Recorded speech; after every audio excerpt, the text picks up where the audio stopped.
Bonjour tout le monde et bienvenue sur la chaîne Vel en Thaïlande. Aujourd'hui on se retrouve pour une nouvelle vidéo. Une vidéo que jamais j'aurais cru faire un jour. Mais nous y voilà. J'ai survécu. J'ai vécu plutôt.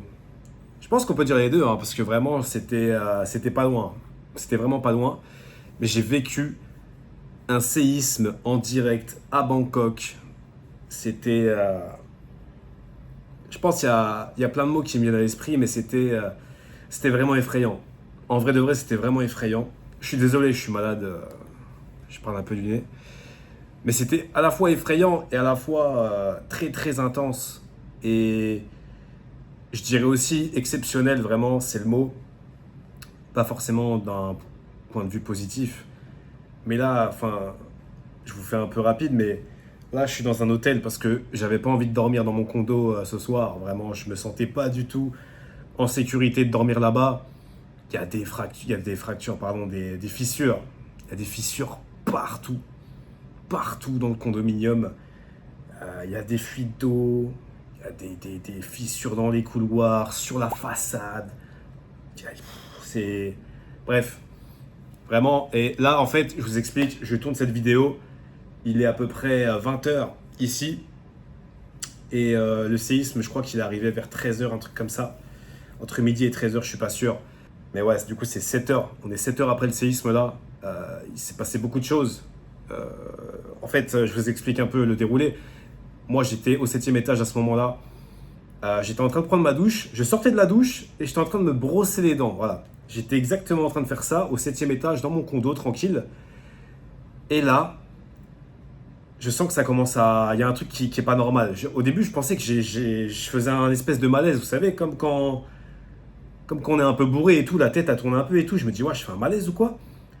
Et là, en fait, j'entends le mur de la douche à côté de moi craquer. J'entends ça craque. Et là, je comprends tout de suite. Je me dis, putain, il y a un séisme.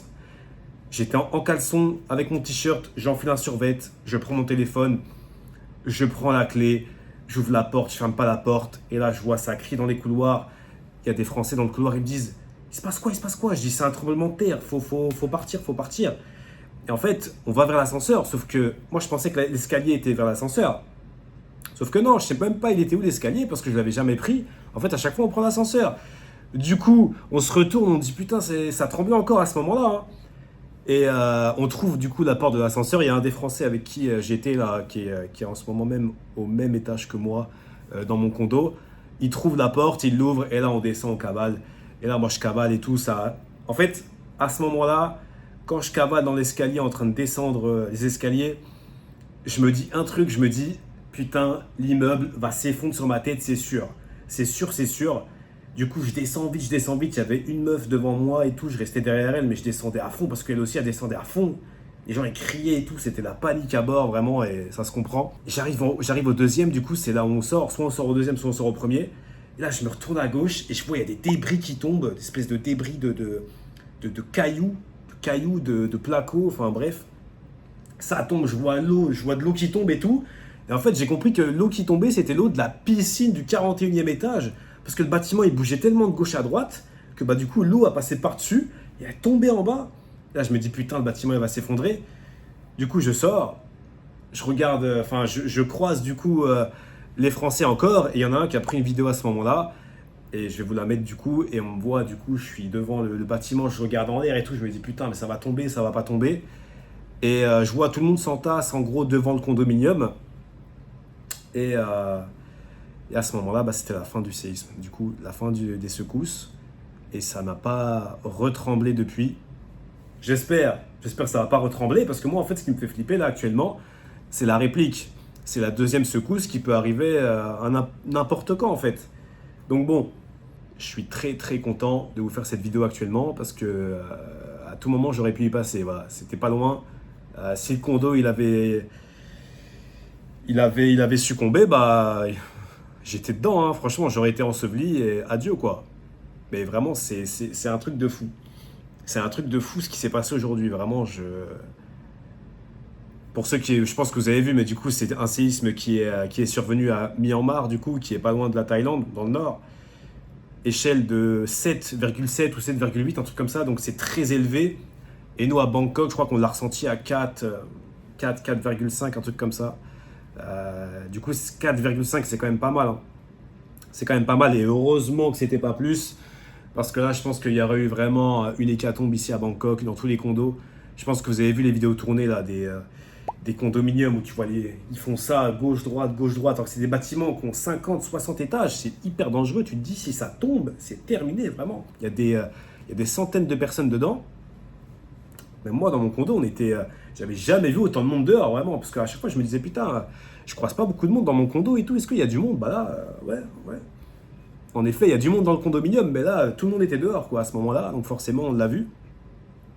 Et là, bah, du coup, après ça, on est resté dehors à attendre pour voir si ça allait recommencer ou ce qu'il fallait faire, quoi. On attendait les instructions, voilà, des autorités, de la sécurité, de voir si c'était bon et tout. Et du coup, moi, à ce moment-là, bah, j'attendais un peu loin du condo et je me suis dit, bon, je vais aller faire un tour. Et en fait, j'ai fait le tour du condo et je suis parti un peu voir les dégâts, estimer un peu les dégâts, voir ce qui s'était passé et si le condo était mort ou pas. Alors franchement, j'ai vu des fissures sur la façade, sur le côté. De l'autre côté, il y a une passerelle, elle est fissurée des deux côtés. À tout moment, elle s'écrouler. Enfin, franchement, je me suis dit, ah ouais, il a pris cher quand même le condo. Et là, du coup, je me dis quoi? Bah, je me dis, bah, qu'est-ce que je fais? Genre, il va se passer quoi? Est-ce que le condo est toujours habitable? J'ai signé 1 an là-bas, donc qu'est-ce que je fais? Je reste là-bas pendant 1 an? Est-ce qu'il va y avoir des réparations? Qu'est-ce qui se passe s'il y a une nouvelle secousse? Parce que là, je pense que ça a un peu fragilisé le condominium. Donc, s'il y a une deuxième secousse, qu'est-ce qui se passe? Vraiment? Donc bon, on a attendu. Au bout d'un moment, ils nous ont laissé re-rentrer. Moi, je vous mens pas, je suis rentré, j'ai pris mon passeport, mon sac, des affaires d'hygiène, et je suis parti. Je suis ressorti direct, je suis parti manger à côté, et je me suis dit, bon, qu'est-ce que je fais? Et là, je me voyais pas dormir dans le condominium ce soir, parce que je me sentais pas du tout rassuré, vraiment. Et encore, moi, mon appart, il n'y a rien. Il n'y a quasiment aucun dégât, j'ai été voir, il n'y a pas trop de dégâts. Mais alors, l'appart d'en face, il a été inondé, vraiment. J'ai mon agent immobilier qui habite dedans aussi, qui m'a envoyé un message qui m'a dit qu'elle avait des fissures partout dans son appart. Elle habite au 19e. Hein. Elle habite au 19e. J'ai même parlé avec des Anglais qui étaient là et qui disaient que quand c'est arrivé, ils étaient au 41e, donc dernier étage, et qu'ils avaient cavalé du 41e jusqu'au premier pour essayer de sortir du bâtiment avant qu'il s'écroule potentiellement. Après tout ça, bah, j'ai décidé de prendre un hôtel ce soir, tranquillement ici, pour essayer de me poser. Mais là, je vous mens pas, je réagis un peu à chaud aussi, mais j'ai vraiment envie de partir quelques jours de Bangkok. Je sais pas, peut-être c'est un signe. Hein. Je dis pas que voilà, ça y est, Bangkok c'est terminé, parce que c'est pas le cas. Et je pense qu'il faut redescendre un peu, parce que franchement, ça a été les émotions aujourd'hui, vraiment. J'ai vraiment cru que j'allais crever, hein, vraiment. J'ai vraiment cru que j'allais crever ce soir, ce midi. Je me suis dit, putain, le bâtiment, il va me tomber dessus. Faut que je cavale, faut que je sorte de là le plus rapidement possible, vraiment. Je me voyais déjà, voilà, en lasagne, quoi. C'est effrayant. Et ouais, suite à ça, du coup, voilà, on a pu retourner dans le condo. On a pris l'ascenseur. Il y avait un ascenseur qui marchait encore. On était 6 ou 7 dedans. J'ai entendu les câbles faire des bruits bizarres et tout. Je me suis dit, putain, l'ascenseur, il va se bloquer, on va tomber. Qu'est-ce qui va se passer? Dieu merci, il s'est pas bloqué, tout allait bien. Mais après, il était en réparation. Donc, c'est qu'il allait pas bien, mais bon, il marchait encore à moitié. Donc, il y a 2 ascenseurs qui marchaient plus. Seul un marchait encore. Et j'ai pas été voir les dégâts sur la piscine et tout, au 41e ou 40e, parce que voilà, j'avais peur d'y aller, donc je vais pas là-haut. Ok, donc là, je suis à la piscine. Il n'y a pas trop de dégâts, mais par contre, le niveau de l'eau, il a baissé énormément, vu que l'eau, bah, du coup, elle est passée par-dessus les barrières et du coup, le verre. En fait, elle est passée par-dessus. Elle est tombée en bas, comme je l'ai dit. Et du coup, bah, le niveau a vraiment baissé. Je vais vous montrer ça maintenant. Voilà, donc là, normalement, il y a de l'eau. Hein. Ici, il y a de l'eau. Là, vous voyez, il n'y a rien. Là. Il n'y a pas d'eau du tout, là. Du coup, l'eau a vraiment baissé. Et le niveau est là, en fait. L'eau est ici. Et regardez, vous allez bien voir là. Normalement, l'eau, elle arrive à ce niveau-là. Et là, vraiment, elle est ici. Du coup, il y a quasiment la moitié. Hein. Quasiment la moitié de l'eau, en fait, elle est passée par-dessus la barrière, par-dessus le verre, là. Mais le verre, il n'a pas bougé. Hein. Le verre, il est toujours là, il n'a pas cassé.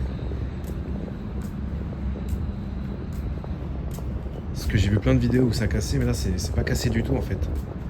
Là vous voyez. Normalement là c'est rempli là. Ici c'est rempli, il y a une bonne partie de l'eau qui est passée par-dessus. Et de toute façon moi je l'ai vu. Hein. Je l'ai vu hier, c'était en train de tomber au moment où j'étais en train de fuir le condominium. Mais sinon, en dehors de ça, il n'y a pas de dégâts matériels. Vraiment, rien de cassé. Ouais, franchement, ça a foutu un sacré bordel ici. Et suite à ça, du coup, suite à ce séisme un peu imprévu, il y a énormément de gens qui ont fait leurs valises et qui se sont barrés. Là, il y avait un Français avec qui je discutais régulièrement ces derniers jours qui était là et tout. Il m'a dit, frérot, je me casse. Il a pris ses valises, il a dit, j'ai trouvé un truc avec les Anglais, là, je sais pas quoi, je me casse. Ça y est. Vraiment, il y a eu un mouvement de peur et de panique qui s'est emparé un peu, je dirais, principalement des touristes. Voilà, principalement des touristes, des étrangers, des expats ou juste des vacanciers. J'ai pu échanger avec certains d'entre eux, vraiment, ils m'ont dit non, je me casse, là, c'est pas safe, à tout moment, le bâtiment, il est fissuré de partout, à tout moment, ça retremble, à tout moment, tout s'écroule. Donc voilà, il y a des gens qui préféraient partir, mais là, le problème, c'est que tout est booké à mort. Les aéroports sont bookés à mort, il n'y a plus un seul avion disponible. Là, vraiment, il y a eu un rush total sur les avions, sur les compagnies aériennes, sur les vols, pour quitter Bangkok, en fait, pour échapper à ça, parce que vraiment, les gens ont peur. Les gens ont peur de la deuxième secousse. Et en fait, le problème de la deuxième secousse, on ne sait jamais quand est-ce que ça peut arriver. Ça peut arriver là, ça peut arriver demain, ça peut arriver dans une semaine, dans un mois, on ne sait pas. J'ai entendu qu'il y avait eu des mini-secousses et apparemment c'était bon. Après j'ai entendu que peut-être ça allait encore arriver, on n'est pas sûr. Donc là je reçois encore des messages là, sur mon téléphone de l'administration de mon condo. Là, je vois les notifications mais je ne peux pas les ouvrir. Donc voilà, en fait on ne sait pas trop ce qui va se passer. Et en fait le problème de ces choses-là c'est qu'on ne peut pas prévoir en fait. C'est faute à pas de chance malheureusement. Est-ce que ce séisme remet en question ma venue ici et ma présence en Thaïlande? Non. Ah non. Je suis normal, je vais rester ici. Malheureusement, ces choses-là, c'est des choses qui arrivent. On est dans une zone du monde où il y a pas mal de catastrophes naturelles. Voilà, il y a eu un tsunami, il y a des volcans pas loin, il y a des séismes, voilà. Après, j'ai quand même demandé à des Thaïlandais, je leur ai demandé, mais il y a souvent des séismes comme ça ici, ou j'ai jamais entendu ça et tout. Et voilà, j'ai demandé à une Thaïlandaise qui avait quoi, 30-35 ans, elle m'a dit, c'est la première fois que je vois ça. J'ai jamais vu ça auparavant et tout. Et voilà, j'ai demandé à un deuxième, il m'a dit la même chose. Et après, je me suis renseigné sur Google, j'ai vu qu'il y avait eu un séisme pareil à Myanmar là, en 2012 et que ça avait aussi tremblé à Bangkok. Mais voilà, de cette puissance-là, enfin, je sais pas, je me rappelle pas avoir vu des images en 2012 ou d'un séisme à Bangkok. On a tous en tête évidemment le tsunami de 2004. Là, c'était vraiment tragique. Pareil, je pense que vous avez vu la vidéo du bâtiment en construction qui s'effondre là, qui a sûrement emporté avec lui beaucoup d'ouvriers du bâtiment. Bah ça, par exemple, c'est à Chatuchak, c'est à 10 minutes de chez moi. Voilà, j'habite pas loin de Chatuchak, moi. J'y vais régulièrement à Chatuchak. Donc voilà, c'est pareil, c'est triste et ça arrivait pas très loin. Et en plus, le problème, c'est qu'à Bangkok, il y a tellement de bâtiments super hauts comme ça, quand ça tremble, ça fait flipper. Hein. Il suffit qu'un bâtiment tombe, c'est dramatique. J'ai même vu une vidéo où il y a des bâtiments qui se touchent comme ça. T'as une passerelle qui touche comme ça, qui se barre et qui revient. Je pense que ce séisme-là va avoir de sévères répercussions sur l'économie et même sur le tourisme. Hein. Parce que là, les gens vont pas avoir envie de venir en Thaïlande. Ça fait flipper. Hein. Vraiment, les vidéos qu'on tournait là, ouais, je peux comprendre que les gens se disent oula, on va peut-être attendre avant de venir, mais bon. Il faut savoir que c'est un événement rare qui est arrivé maintenant. Malheureusement, on ne pouvait pas le prévoir. Vous savez, moi, à l'époque, je voulais travailler dans les catastrophes naturelles, la gestion et prévention des catastrophes naturelles. Donc, j'ai toujours été fasciné par ça. Et il y avait une part de moi qui avait toujours envie de vivre un séisme en vrai, pour voir ce que ça fait. Bah, croyez-moi que c'est effrayant. C'est effrayant. Je pense que si vous le vivez en pleine nature, tout ça, quand vous n'êtes pas dans un bâtiment ou quand vous êtes entouré d'arbres ou dans le désert ou dans la savane ou je ne sais pas où, dans un champ, c'est ok. Parce que vous n'avez pas grande chance que quelque chose vous tombe dessus. Mais quand vous êtes dans un bâtiment de de 40 étages comme moi j'étais ce matin, je peux vous dire que c'est... vous faites pas les malins, vraiment. Vous avez une chose en tête, c'est sortir du bâtiment, se barrer le plus rapidement possible, vraiment. Et Dieu merci, je suis encore là. Je pense que ça va avoir des répercussions, mais malheureusement, c'est pas quelque chose qu'on peut prévoir. Et c'est pas quelque chose qu'on peut imaginer. Voilà, j'imagine des gens qui viennent en vacances ici, ils arrivent, ils se prennent un séisme, ils se prennent un petit condo sympa avec une piscine et tout. Bam, séisme, ça fout le voyage en l'air parce que vraiment ça fait flipper à mort. Moi vraiment, j'étais toute la journée là, j'étais en train de penser, je me disais putain, qu'est-ce qui est arrivé, qu'est-ce qui s'est passé quoi, c'est un truc de fou. Vraiment, j'avais du mal à réaliser d'avoir, j'ai failli entre guillemets. Bon, en vrai, j'abuse peut-être un peu, mais franchement, j'ai vraiment cru que j'allais y passer. Vraiment, quand un bâtiment aussi grand, vous êtes dedans, il tremble de gauche à droite comme ça, et vous vous dites putain, ça va me tomber dessus, ça va me tomber dessus. C'est vraiment effrayant. Vraiment, je vais vous mettre les images. De toute façon, vous allez voir. Les fissures du bâtiment, ça a vraiment tremblé. Il y a, sur une fondation, sur le côté droit, il y a ça d'écart. Ça veut dire que le bâtiment, il s'est soulevé un petit peu. Et du coup, il y a un écart de ça. Donc maintenant, la question, c'est quoi? C'est est-ce qu'ils vont réparer? Est-ce qu'il y a un comité d'inspection qui va venir voir si le bâtiment est toujours OK pour que les gens puissent toujours habiter dedans? Honnêtement, j'en sais rien. J'aimerais bien au moins qu'ils fassent des réparations, ça serait cool. Parce que vraiment, il y a tellement d'argent en jeu, c'est compliqué de dire, bon, ce bâtiment, voilà, on ne peut plus habiter dedans, hop, on le condamne. Non, pour moi, c'est impossible. Il y a tellement d'argent là qu'ils préféraient, je pense, qu'il y ait une catastrophe que de condamner un bâtiment comme ça. Vraiment, il y a trop d'argent dedans, il y a des propriétaires, voilà. Je pense pas que ça arrivera. Voilà, du coup, l'expérience sur le séisme. Voilà, je pense que vous avez vu pas mal de vidéos déjà, mais moi, c'était mon retour parce que je l'ai vraiment vécu en direct. J'étais dans un condo à ce moment-là et c'était vraiment effrayant de fou. Il y a des gens qui sortaient avec des couettes autour d'eux parce que ils sortaient probablement de la douche où ils dormaient. J'avais mon pote qui avait une serviette sur lui parce qu'il était en train de dormir. Ouais, ça fait bizarre, vraiment. Et là, pareil, là, je ne vous ai pas dit, mais là, en arrivant ici, le trajet de mon condo jusqu'à l'hôtel où je suis là, 1h15 pour faire 5 km en scooter. Donc scooter qui se faufile et tout, qui peut griller un peu le passage. 1h15, j'ai jamais vu ça. Tout le monde est en train de quitter le pays. Et quand je parle de tout le monde, je parle surtout des étrangers, des expats, des touristes. Parce que vraiment, d'un autre côté, les Thaïlandais, vraiment, ils sont chill. Vraiment, je les voyais là en venant avec le Grab sur le scooter. Ouais, ils font leur petite vie, ils font à manger, ils tiennent leur restaurant, tout ça. En fait, c'est comme si c'était jamais arrivé pour eux. Et d'un autre côté, vous avez toute la communauté internationale, étrangers, expats, touristes, qui est en pleine panique, vraiment, et qui est en train de se barrer à l'aéroport ou se barrer dans le sud. Parce qu'évidemment, si vous êtes dans le sud, vous êtes peut-être moins exposé à ça, mais du coup, s'il y a un séisme, vous êtes un peu plus exposé à un tsunami si le séisme se passe dans le sud. Voilà. Mais là, c'était dans le nord et du coup, le sud n'a pas été trop touché. Je crois que j'ai pas trop vu de vidéos de ce qui se passait dans le sud. Ça a vraiment touché Bangkok, la Chine et Myanmar. Myanmar, j'ai pas trop vu de vidéos.